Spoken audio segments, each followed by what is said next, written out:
Last night, the House passed a $1.1 billion spending bill to keep the government running. That bill now goes to the Senate.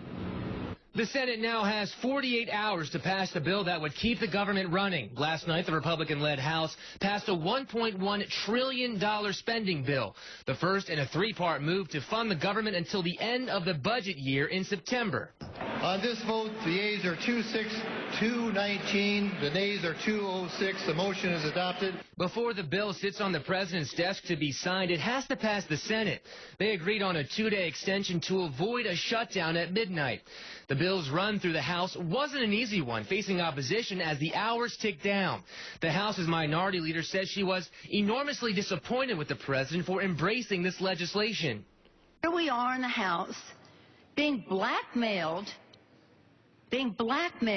to vote for an appropriations bill. I know there's a lot of concern, certainly, but in Congress at the last part of session that there's a little bit of drama is like saying that the sun is coming up tomorrow morning.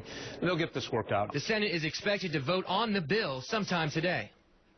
When the government shut down last year, national parks and other government agencies were closed until Congress could pass a new spending bill. With the Mobile Newsroom, Perry Russell, Eyewitness News.